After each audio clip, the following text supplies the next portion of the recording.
mensagem Tempo de Reconstruir. Quem esteve conosco semana passada foi uma glória, a presença de Deus aqui conosco. Quem esteve no domingo também foi muito abençoado. E hoje, quarta mais, eu profetizo mais de Deus, mais vitória, mais cura, mais milagres, mais bênção, mais alegria. Mais o que, gente? Mais conquista, mais o que, gente? Mais esperança, mais o que, gente? Vai, profetas do Senhor, ei! Mais amor, mais saúde, ei, gente? O povo está profetizando, hein, gente? Como é bom poder estar aqui, por isso eu quero já começar ministrando ao teu coração uma palavra de vida. Nós estamos aí no tempo da pandemia, temos autorização sim para que a igreja esteja aberta, mas nós queremos ganhar tempo para que você possa vir à casa do Pai, ser abençoado e voltar mais cedo para casa. Então por isso começamos hoje às 7h30 para que você possa aproveitar bem o seu tempo. Então já abra a sua Bíblia, por favor, em Neemias. Nós estamos na campanha, né? Volta lá para mim, por favor, meu querido pastor Edivaldo, no primeiro. E a glória desta última casa será maior do que a primeira. Eu vou repetir com você. E a glória desta última casa será maior do que a primeira. Ali nós falamos sobre Ageu, né? Semana passada, dizendo da alegria e do decreto que ele recebeu do rei Dario, para que ele pudesse voltar a Jerusalém com os nossos queridos, os queridos cristãos da época, para levantar a igreja do Senhor, o templo do Senhor. Logo após que Ageu entra nessa fase de reconstrução do templo, entra Neemias depois dele para reconstruir os muros. Então, Neemias capítulo 2, versículo 12... Hoje nós vamos estar falando sobre reconstruindo os muros, ok? Na semana passada falamos do tempo de você reconstruir o templo, falamos sobre o templo espiritual. E aí foi tão poderoso para mim essa mensagem que eu voltei para casa, eu assisti de novo a ministração, para eu poder ser ministrada também. E eu vou dizer para você, fui muito edificada com ela, e eu peço que você nesta noite não perca tempo, Deus vai falar ao teu coração, você que está conosco, também em casa, mantenha a sua Bíblia aberta. Vamos orar. Pai, eu creio que Tu és um Deus que fala conosco, eu creio que o Senhor é um Deus que responde às orações. Eu tenho certeza que Tu és a nossa resposta, a única resposta que temos em meio às nossas batalhas. Senhor, não sei como que está a condição de cada terra aqui nesta noite, mas só o Senhor conhece cada mente, cada coração, cada emoção. Porém, eu creio que Tu és o Deus que tem uma proposta de empreiteiro hoje aqui. Tu és aquele que está pronto, Senhor, para levantar o que precisa ser levantado. Tu és aquele que veio para conosco, Senhor Jesus, reconstruir o que precisa ser reconstruído. E eu Te louvo, Senhor, porque o Senhor não nos deixa sozinho no meio do caos. Quando tudo cai, quando tudo entra em ruína, Tu és o Deus que nos mostra e nos revela tudo, para com uma proposta de podermos levantar, Senhor, e restaurar aquilo, Senhor Jesus, que caiu por conta das nossas mãos. Mas Tu és o construtor, Senhor. Tu és o construtor. Nós não estamos sozinhos aqui nesta noite. Por isso eu quero já profetizar que muros serão reconstruídos aqui nesta noite. E tudo que estiver de brechas abertas será tapadas pelo poder do sangue de Jesus. E o inimigo não vai entrar mais e terá liberdade para destruir aquilo que o Senhor construiu. Em nome de Jesus, diga comigo. Amém. E a palavra do Senhor diz: e de noite me levantei eu e poucos homens comigo, e não declarei a ninguém o que o meu Deus me pôs no coração para fazer em Jerusalém. E não souberam os magistrados aonde eu fui, nem o que eu fazia, nem aos judeus, nem aos nobres, nem aos mais que faziam a obra, tinha declarado coisa alguma. Então lhes disse: bem vedes vós a miséria em que estamos, que Jerusalém está assolada e que as suas portas têm sido queimadas. Vinde, pois, e reedifiquemos o muro de Jerusalém, e não estejamos mais em opróbrio. Então lhes declarei, como a mão do meu Deus me fora favorável. Será que você pode dizer assim comigo? Como a mão do meu Deus me fora favorável, como também as palavras do rei que ele me tinha dito. Então disseram: levantemo-nos e edifiquemos. E esforçaram as suas mãos para o quê? Para o quê? Para o bem. Então, nós seguiremos com essa ministração. Como é importante você entender que o nosso Deus está aqui nesta noite muito interessado em restaurar aquilo que está em ruínas. Em algum momento da sua vida, eu acho que as ruínas vieram. Quem nunca, né, viu na sua própria vida espiritual ou emocional as ruínas se caírem? Você olhar e falar assim: ih, a casa caiu, o negócio está feio. Quem? Todo mundo aqui, eu acho que já passou por algum processo nessa área. E a palavra do Senhor nos conta que Neemias, ele trabalhou em Suzã como um assistente pessoal do rei Artaxerxes. Neemias, ele era quem, gente, na história? O copeiro do rei. Então, ele era um funcionário que estava ali cuidando de tudo do rei. Ele não só experimentava os alimentos do rei para ver se estava envenenado. Ele era aquele que cuidava da casa, do quarto, do ambiente, das roupas do rei. Neemias era aquele que estava participando das reuniões, estava ali junto com o rei no cenário. Ele era um homem participativo. E aí, a palavra do Senhor vai nos dizendo que quando soube que os projetos de reconstrução em Jerusalém não estavam progredindo, Neemias começou a se preocupar. Por quê? Porque já há uma tentativa de 90 anos a levantar os muros e o templo de Jerusalém, antes até de Neemias. A palavra do Senhor diz, se você conhece bem a história do capítulo 1, os seus parentes visitaram Neemias lá na Babilônia e contou para Neemias como que estava a situação de Jerusalém. Lembre-se disso, Neemias não nasceu em Jerusalém. Neemias, ele era descendente do povo judeu, mas ele não participou dessa história. Porém, os seus amigos que vieram de Jerusalém contaram a história para ele dizendo: olha só, Jerusalém está uma vergonha, Jerusalém está devastada, Jerusalém está assolada. Nós vivemos numa tristeza e angústia muito grande, porque a presença de Deus já não está mais lá. Nós não temos mais a alegria do Senhor lá. E os nossos que estão ali sofrendo precisam ser protegidos e guardados. E a palavra do Senhor diz que Neemias se enche de quê, gente? Quem conhece bem a história? O que aconteceu? Ele se alegrou com aquela dor, com aquela situação? O que a Bíblia diz no primeiro capítulo de Neemias? Quem lê a palavra diz que ele... O que, pastora?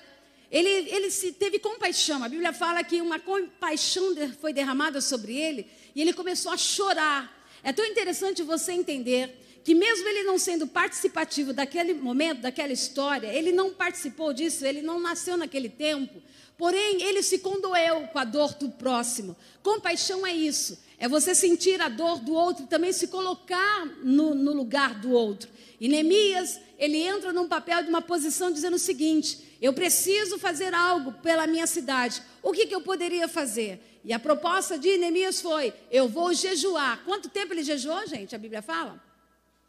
4 meses.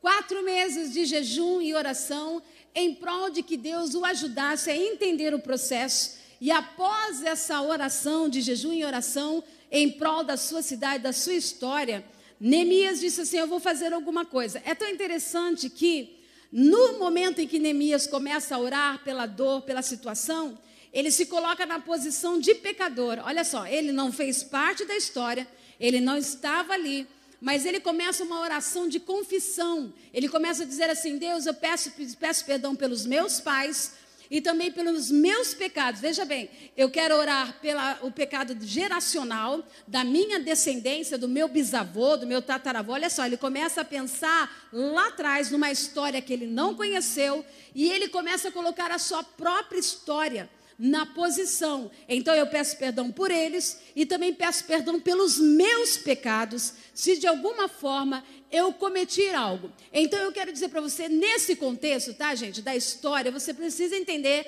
o capítulo 2. Ele entra na posição de chamar o rei, chamar o rei não, entra no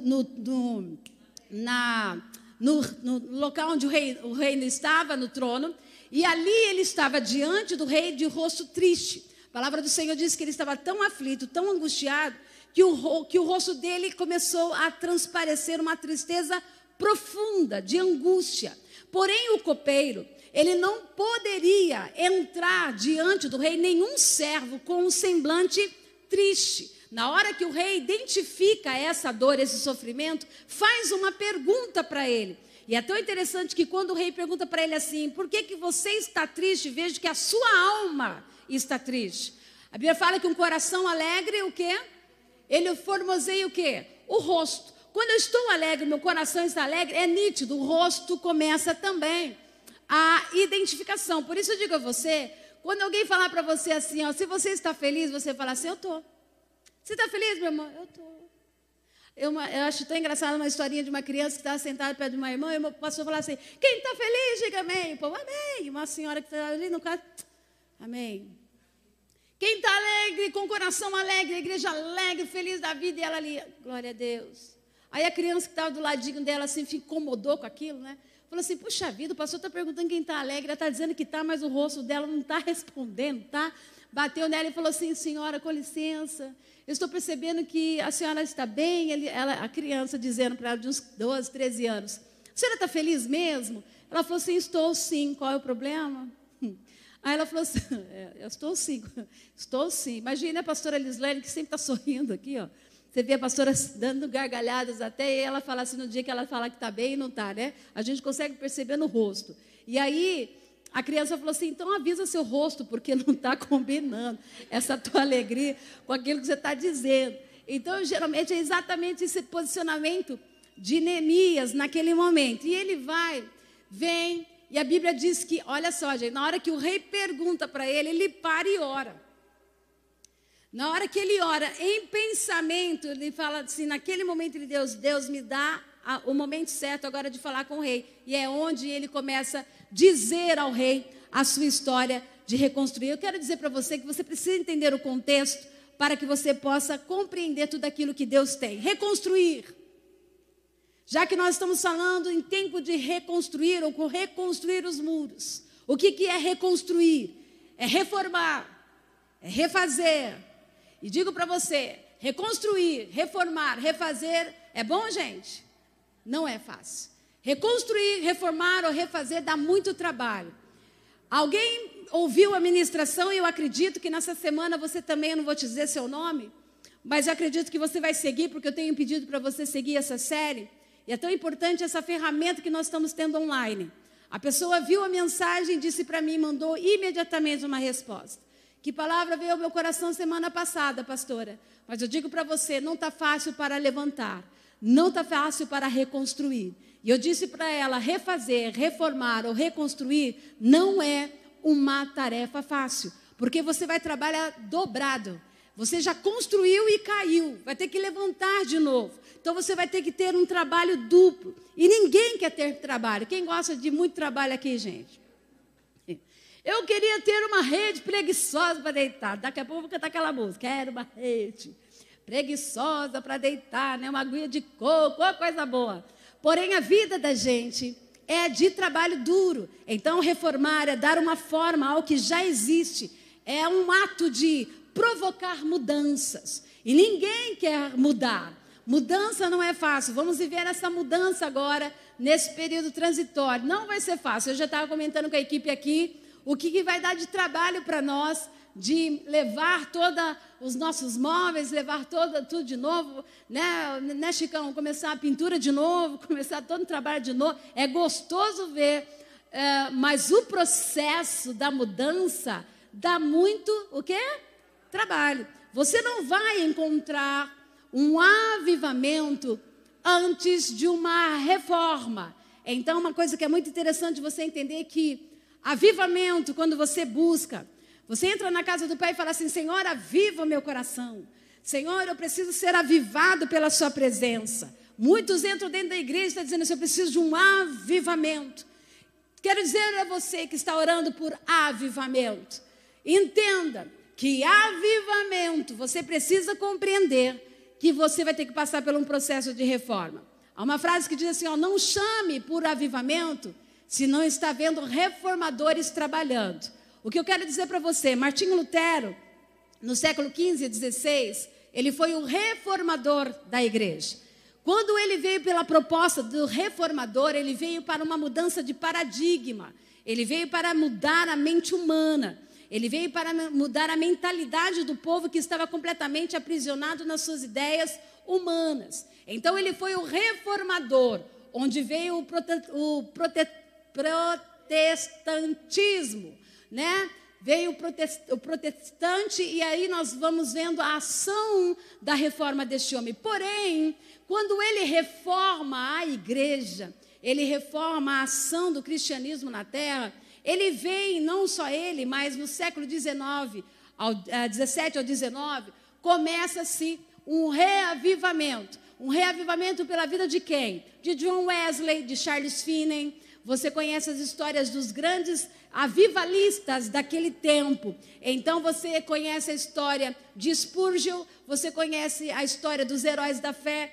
Se você quer conhecer a história da igreja, compre o livro Heróis da Fé. Eu tenho na minha biblioteca vários nomes de homens e mulheres de Deus no tempo do avivamento, o que aconteceu. E alguém aqui, você percebe, que pagou o preço para a reforma. Para que o avivamento viesse a acontecer no século 17 ao 19, teve alguém que pagou um preço. O primeiro preço e reformador do século, da história, foi Jesus. Quando Jesus foi à cruz, ele reforma a nossa mente, ele reforma o nosso coração, mas a igreja foi passando pelos processos de grandes mudanças. E aí, ela foi se perdendo no meio da história. Aí Deus levanta Martinho Lutero, reforma a igreja. Depois de Martinho Lutero, vem os avivalistas. E dentro desse caminho, é onde está esse texto. Não chame por avivamento, se não está vendo reformadores trabalhando. Eu quero que você leia comigo, você que está comigo em casa,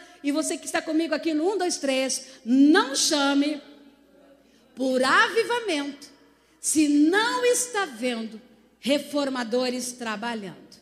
Então você percebe que reforma dá trabalho para que o avivamento venha acontecer. Então, se você está aqui dizendo assim, avivamento de almas na MVPM, Senhor, nós queremos um avivamento espiritual. Se nós queremos ver, então significa que eu e você temos que trabalhar em prol deste avivamento. E Deus já está fazendo. Deus tem realizado grandes milagres, onde estão os reformadores aqui espirituais, que estão aqui trabalhando em uma forma de que os desafios virão. É uma coisa interessante que Neemias, ele olha para o desafio daqueles muros, e ele olha e diz o seguinte, ó, eu consigo resolver problemas. É tão interessante que ele era o quê, gente? Ele era um arquiteto, gente?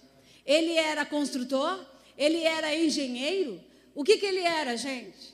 Ele era o quê, gente? Um copeiro. Mas ele tinha o quê? Organização. Ele era um homem que planejava. Você vai vendo na história a posição de Neemias. E só recebe desafios quem sabe resolver problemas. Eu vou dizer, só recebe desafios quem sabe resolver problemas. Então eu digo a você, se ainda o desafio não caiu na sua mão, você pede ao Senhor direcionamento, dizendo, Senhor, por que eu não estou sendo desafiado? Aí o Senhor vai falar, meu filho, você não está pronto para isso não, porque se eu mandar um desafio, será que você vai conseguir resolver problemas? Mas eu acho que todos aqui, todos nós, todos os dias somos desafiados para alguma coisa. Seja pequeno, seja grande, o Senhor está dizendo assim, eu estou projetando em você algo glorioso no processo da construção de você como um desafiado à grande obra do Senhor. Eu profetizo nesta casa, você que está aqui sentado, e você que está em casa, que o Senhor vai te entregar algo poderoso nas suas mãos, que você vai conseguir manter de pé e na manutenção até a vinda do Senhor. Se você se especializar em resolver problemas, prepare-se para receber um governo elevado. Então eu digo para você, Deus quer te colocar em lugares aonde, gente? Bem altos.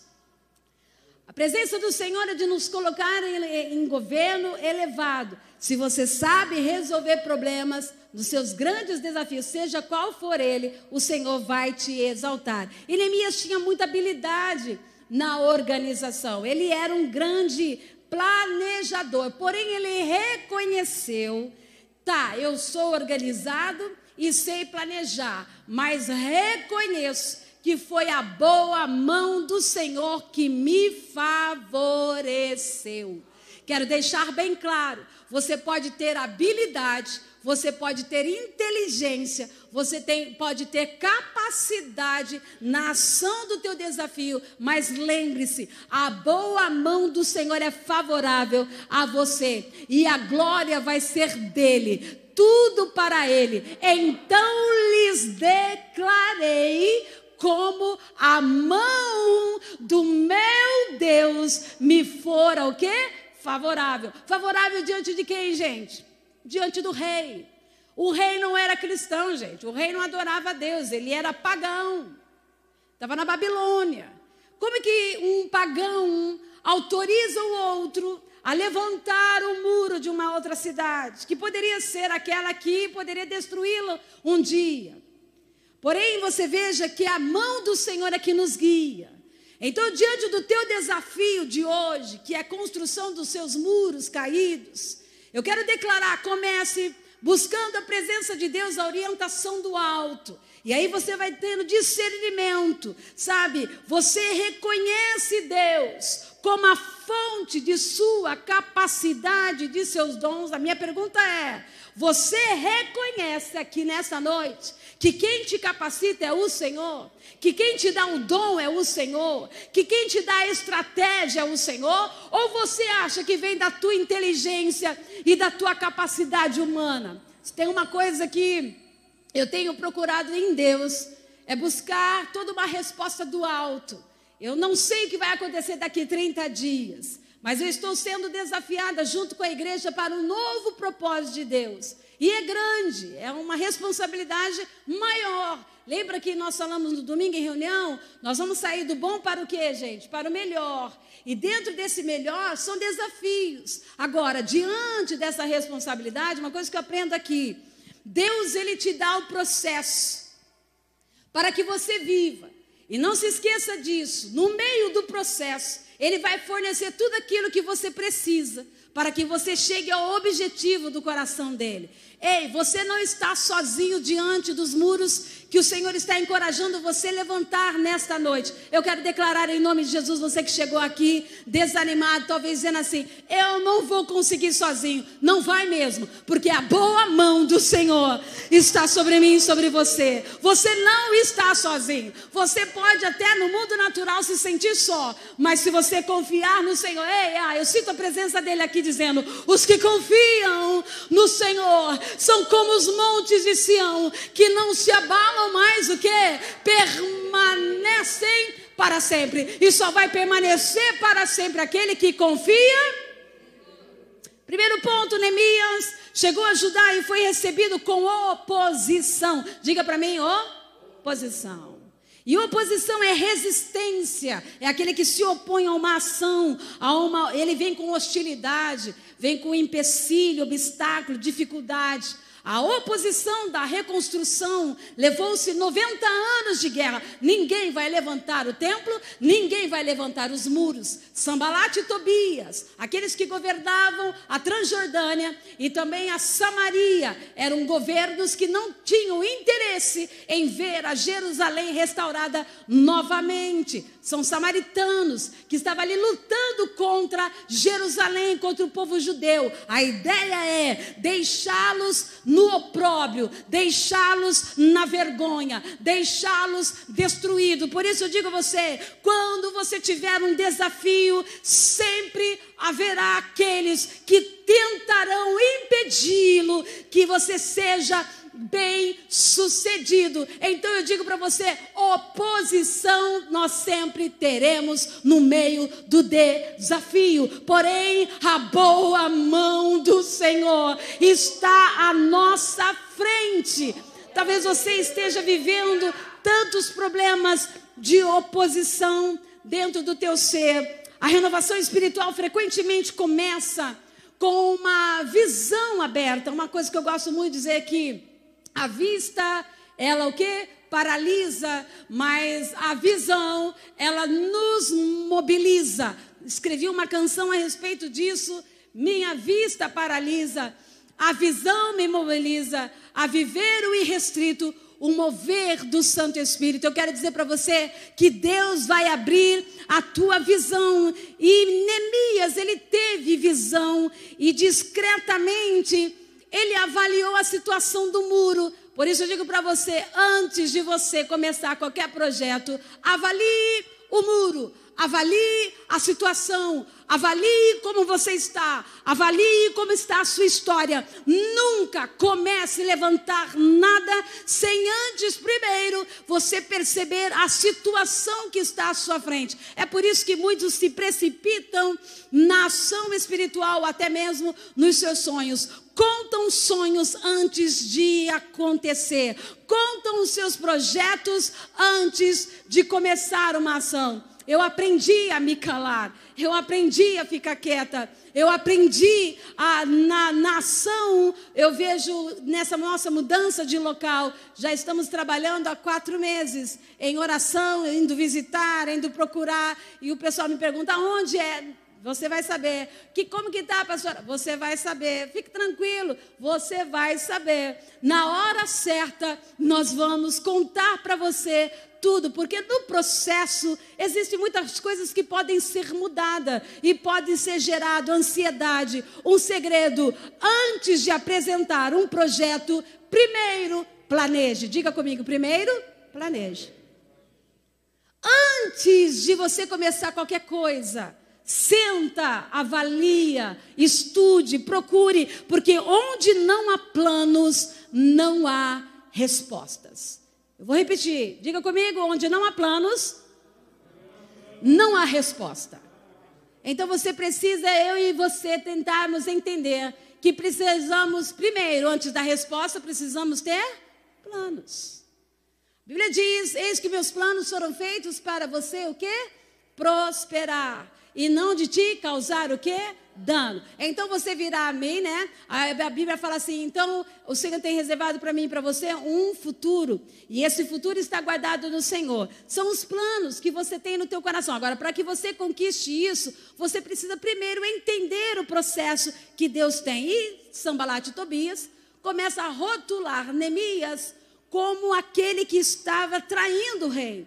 E começaram a fazer uma campanha. Ageu também enfrentou a oposição. Lembra que na história da semana passada diz que foram contratados funcionários para mentir, para se opor a Ageu, e começou a ter guerras terríveis lá para que o templo não fosse reerguido. Então eu digo para você que Neemias também começou a enfrentar a mesma batalha. E eles ridicularizavam, dizendo que os muros jamais poderiam ser reconstruídos. E quando ele começou a construir, dizia assim, as raposas vão passar por esses muros e esses muros vão também cair. Eles zombavam de Neemias e de todos aqueles que estavam buscando ao propósito. Porém, Neemias, ele já tinha falado com o rei. E eles não sabiam que havia uma reunião antecipada. Então eles começaram a tirar uma onda daquele copeiro. E disseram assim, você está na frente do rei, você está assumindo uma posição que não te pertence. Porém, eles não sabiam que Neemias já havia o quê, gente? Sentido compaixão. Neemias já tinha jejuado e orado. Neemias já tinha conversado com o rei. Neemias já tinha pedido uma carta para o rei, para que ele pudesse passar pelas estradas. Ali ele tinha pedido autorização das madeiras. Ali ele tinha pedido autorização do rei, para que ele fosse bem sucedido. Neemias entra na cidade não sozinho. Ele entra com um exército junto com ele de proteção, cavalos e cavaleiros, protegendo ele. Veja bem, ele foi bem preparado. Por isso eu digo a você, qual é o seu sonho? Casa, carro, um bem, a faculdade, sei lá o que você sonha em conquistar. Comece primeiro orando. Segundo, comece depois planejando. Depois você comece a entender o local daquele teu sonho. E aí você parte para a ação. Uma das coisas que eu aprendo que uma casa segura é uma casa com muros, trancas e portas estabelecidas em seu devido lugar. Repete comigo: uma casa segura é uma casa com muros e portas. Então, diante disso, o mesmo ocorre no reino espiritual. Para que você e eu possamos ter proteção na nossa vida, nossas vidas devem estar protegidas com muros e antemuros. Se você pudesse entender um pouco mais sobre isso, você que talvez nunca viu um castelo, mas se um dia você puder, você vai ver. O castelo, ele tem um muro e um antemuro, ele tem uma ponte ainda para chegar até o território. Ali é um lugar de proteção, e sem os muros as portas caem. Portas, proteção, segurança, poder e autoridade de limite ao avanço do inimigo. Por isso eu quero, em nome de Jesus, declarar que se você colocar portas estabelecidas na sua vida espiritual, é como se você estivesse dizendo para o diabo o seguinte: você pode chegar até aqui, mas daqui você não vai passar, porque eu estou colocando portas espirituais. Você está entendendo o que eu estou falando? Quando você começa a entender esse processo na vida espiritual, vou colocar portas estabelecidas. Por exemplo, o Vitor está na porta, a porta está aberta, ali ela está dizendo: entre e sai. Se eu mandar uma ordem ao Vitor agora: feche a porta para que ninguém entre e para que ninguém saia, eu estou estabelecendo um lugar de segurança. Por isso eu quero dizer para você: seja inteligente nesta noite, coloque uma porta de estabilidade na sua vida espiritual e diga: Satanás, aqui você não tem mais poder de entrar, você vai recuar e você não vai entrar. Olha, gente, eu sinto a presença dele aqui neste lugar, porque Deus permite que muros e antemuros sejam abalados. Por que Deus permite? Porque os mesmos estão estabelecidos sobre bases falsas. E essas bases falsas são autossuficiência, rebeldia, fragilidade espiritual e emocional. É por isso que muitos muros estão caídos. É por isso que muitos antemuros estão destruídos. É por isso que Satanás está entrando na vida de crentes até e fazendo uma lambança. Por quê? Porque ela não tem base estabelecida. Muros protegem o nosso espírito. Antemuros protegem a nossa alma, o nosso intelecto, a nossa emoção e as nossas vontades.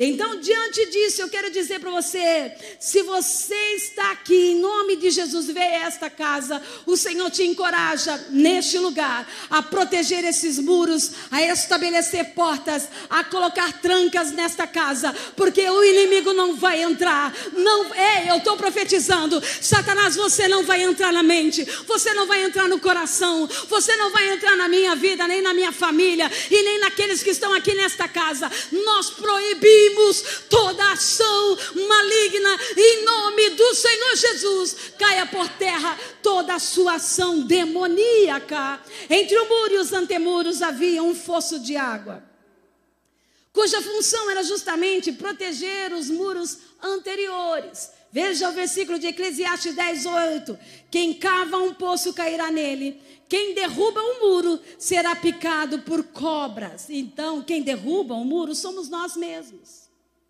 Somos nós mesmos que temos esse poder. O muro se rompe quando se quebra um princípio importante, simples de entender. Sabe qual é o princípio, meus queridos? A obediência. Quando eu deixo de obedecer à voz de Deus, eu estou estabelecendo e dando a Satanás a legalidade dele entrar e destruir os muros da minha história. As brechas foram estabelecidas na mente, nas emoções e nas vontades, para depois haver uma invasão. Então Satanás invade os que não têm muros e nem se preocupam em reedificá-lo. Então, se você não se preocupa em reedificar a sua terra, então você que está comigo acompanhando, você que disse isso na semana passada, e você sabe com quem eu estou falando, e eu sei que você vai receber esta palavra. Eu quero dizer para você aquilo que o Espírito Santo colocou no meu coração. Satanás só entra e invade a minha terra se eu não quiser reedificá-la. E talvez você esteja dizendo no teu coração: vai dar muito trabalho. Vai dar mesmo. Se você quiser se levantar, você que está aqui comigo, você que está em casa, está na hora de você entender, zona de conforto não dá mais, querido. Não dá para estar sentado e assistindo o diabo entrar e invadir. Olha o que a palavra do Senhor diz em Ezequiel 38:11. E direis, subirei contra a terra das aldeias, não o que, gente? Muradas. Virei contra os que estão em repouso, que habitam o que? Seguros. Todos eles habitam sem muro e não tem ferrolho e também não tem. Veja bem, aldeias não muradas e os que estão em quê? Em repouso, está dormindo. O muro caído e eu estou dormindo. Eu estou descansando. E nesse momento não é tempo de descanso, gente. No terceiro ponto, Deus está à procura de homens e mulheres que tapem as brechas dos muros através do que, gente? Da oração. Não tem outra arma, gente. Não tem. Tem outra arma para você e eu no mundo espiritual? Se tiver outra arma, diga para mim. Porque a única arma que eu tenho, e eu sei que tem, é jejum e oração. Não tem outra forma, né, minha pastora? Não tem como você entender isso. Olha só que a Bíblia diz em Ezequiel, capítulo 22:30. E busquei dentre eles um homem que estivesse aonde, gente? Tapando o quê? O muro e estivesse aonde, gente? Na brecha. Perante mim, por esta terra, para que eu não a destruísse, mas a ninguém achei. Olha só, tapando o muro e estivesse na brecha. Perante quem, gente? Perante você? Perante quem? Perante o Senhor. Através do que, gente? Da oração. É a oração, é o jejum que nos faz com que a gente tape todos os muros e todas as brechas espirituais. Ah, pastora, caí em tentação. Ninguém cai em tentação. Você entra nela. Esse negócio de cair, não. Você brincou, você flertou com a tentação. Até você se esborrachar. Por isso eu digo a você, nós precisamos entender. Deus conhece o nosso coração. A tentação só foi feita para algo, gente, para trabalhar o nosso coração. Deus permite que sejamos tentados, mas a ninguém Deus tenta. A Bíblia diz sobre isso. Mas para que nós possamos reconhecer a nossa fragilidade. O pastor Edivaldo disse sempre isso, eu gosto de repetir. Você não pode impedir que um pássaro sobrevoe o quê? A sua cabeça, mas você pode impedir de fazer o quê? Ninho. Então eu digo a você, cair na tentação é você que cai. A proposta do diabo é sempre isso, né, meus pastores? Ele vem com uma paisagem diferente, mas as artimanhas dele sempre será a mesma. É na tua fraqueza que ele vai mexer. Se a sua e a minha fraqueza for dinheiro, não pense você trabalhar a outro lado. Vá, foque o seu olhar naquilo que te faz cair. Porque é aqui que ele vai insistir. Então eu digo a você, todo cuidado é muito pouco. Neemias orou e jejuou por 4 meses. E eu encerro daqui a pouco dizendo a você que a oração, ela é a melhor ação para nós. Pessoas bem-sucedidas são aquelas que dão mais alta prioridade à ação, à oração. Se você quer ser bem-sucedido em tudo na sua vida, procure orar. No 4º ponto diz, por que devemos orar? Olha só, no 1º, porque isso mostra que dependemos de quem? De Deus. Quem depende do Senhor aqui? Então você precisa orar, porque essa autossuficiência de você achar que você pode sozinho, lascou. Se Pedro tivesse aprendido isso, a autossuficiência de Pedro é, eu vou te defender até a morte. E aí Jesus disse, hoje mesmo, Pedro, tu vais me negar 3 vezes. Ao mesmo tempo que ele estava sendo usado por Deus, quem diz vós os homens que eu sou? Dizem que tu és Jeremias, outro diz que tu és Elias. Aí vem Pedro e diz o seguinte, tu és o Cristo? O Filho do Deus vivo, homem cheio do Espírito Santo. Mas que quando Jesus diz que vai morrer em Jerusalém, ele chama Jesus no canto e diz assim, que isso nunca te aconteça. E aí Jesus identifica em Pedro a voz do diabo e disse assim, ó, para trás de mim, Satanás. Por isso eu digo a você, muito cuidado. Ora cheio do Espírito de Deus, ora cheio do diabo. Ei, que o Senhor nos guarde nesta noite. Dependa. do Espírito Santo de Deus. Se Pedro, que é o discípulo que andou com Jesus, o melhor amigo, caiu nessa, o que dirá eu e você? No ponto aí, devemos orar porque a oração alivia a carga. E Neemias, por ser sensível e compassivo, perturbou-se no coração. E aí ele vem e busca a presença do Senhor. E aí a oração o aliviou. Quanto tempo ele jejuou e orou, gente? 4 meses. Então ele ficou ali, gente, buscando a face do Senhor. Quem quer vitória aqui, gente? Vai chorando, geme, chora. Não tem essa música, gente?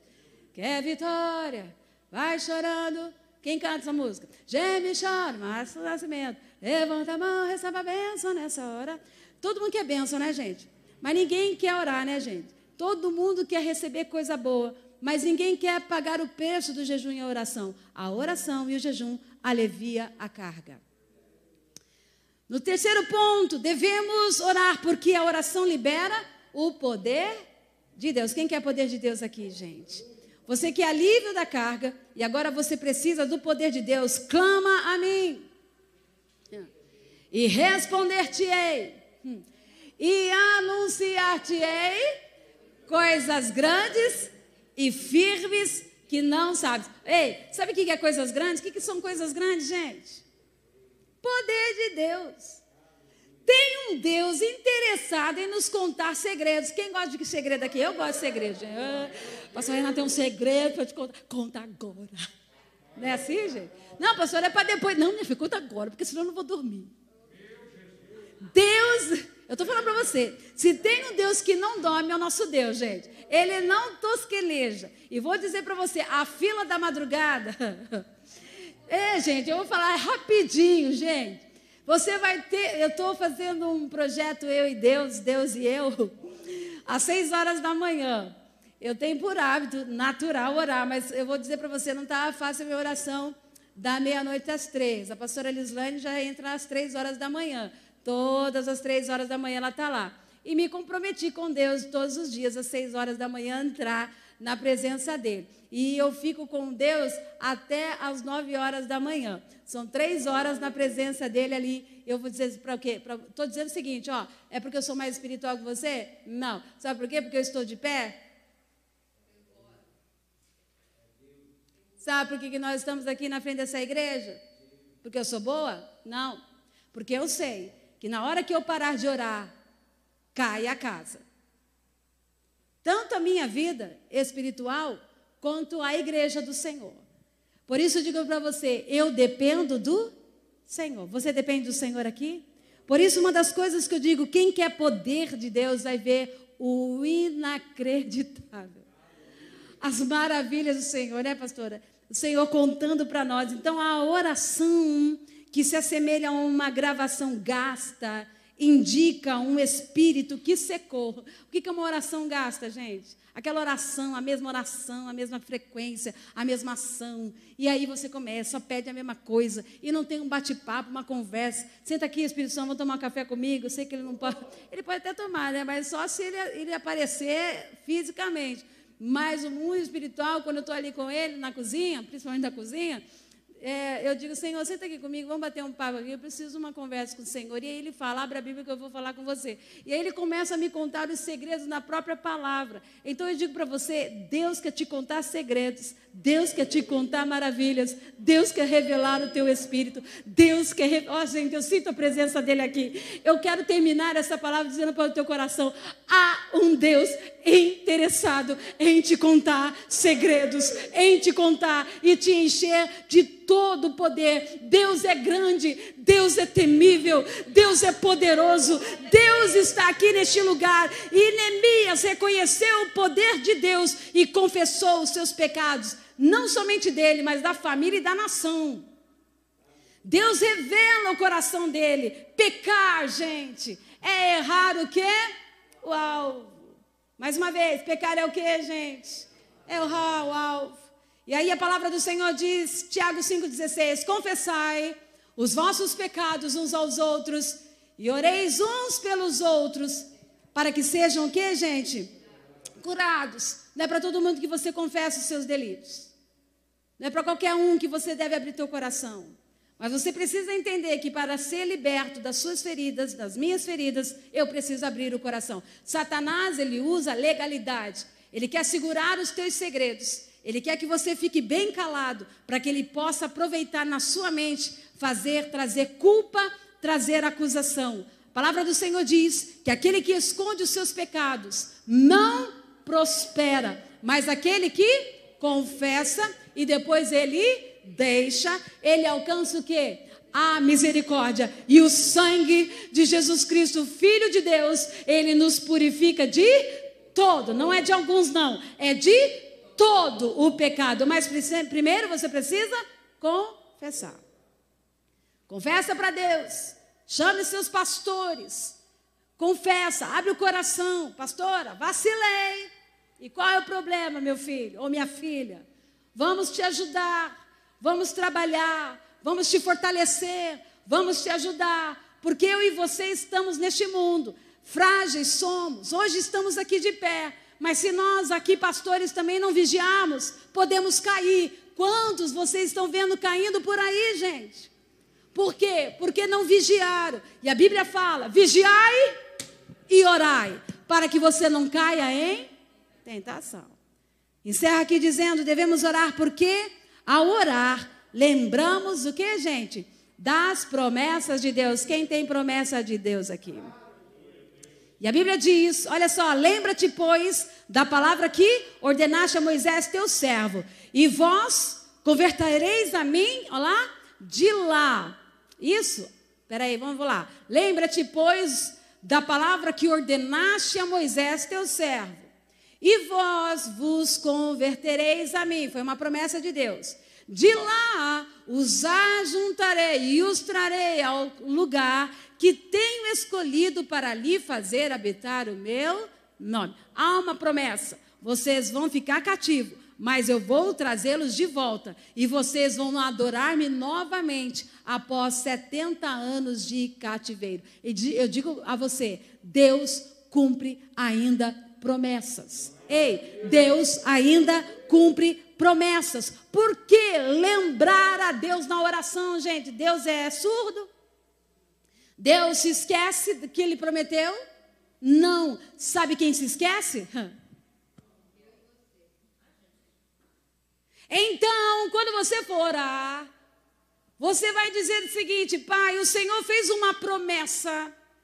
Onde estiver 2 ou 3, reunidos aonde? Na sua presença, ali a tua presença vai estar, em nome do Senhor. O Senhor disse que multiplicará a minha bênção.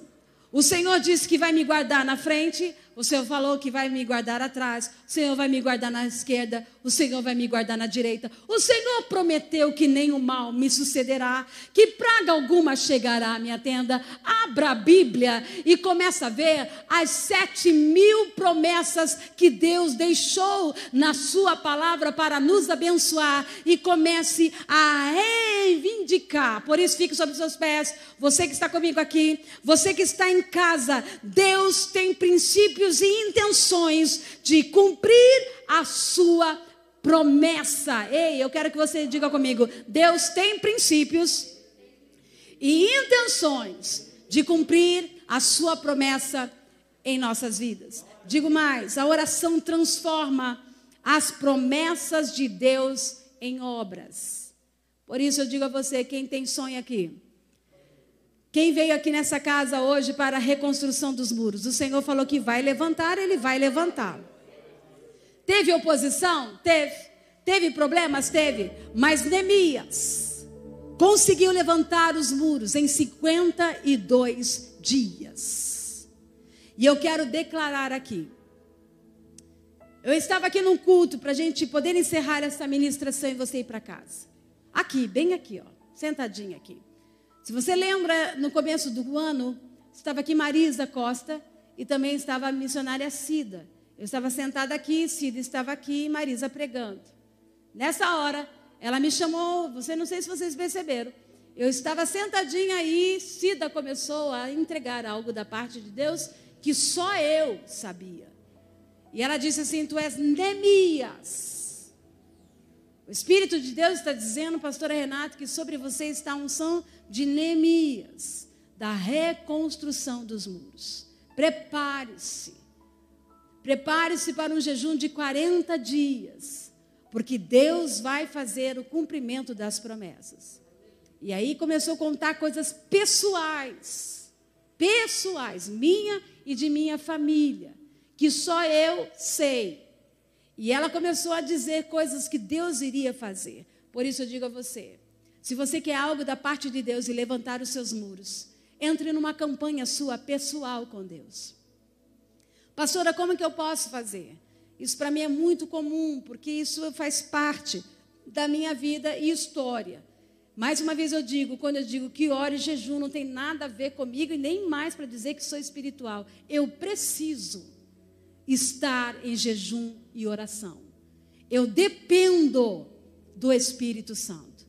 E só respostas que vocês estão vendo hoje, é por causa que lá em janeiro eu paguei o meu preço e segui pagando. Acabamos de sair de 30 dias de jejum para que nós pudéssemos assinar o contrato do local. Já assinamos? Já. Então Deus tem muito ainda no processo. Se você tem um problema no casamento, o Senhor vai restaurar. Se você tem um problema seu pessoal no mundo espiritual, você vai restaurar esses muros. E está na hora de você e eu começarmos a lutar por esses muros e não mais sermos envergonhados. Você tem dito assim, Senhor, eu estou vivendo um dia de vergonha. Mas a palavra do Senhor diz que para cada dia de vergonha, o Senhor tem para você dupla honra. Eu quero profetizar em nome do Senhor. E conta-se uma história de um homem que foi para o céu e lá encontrou muitos armazéns.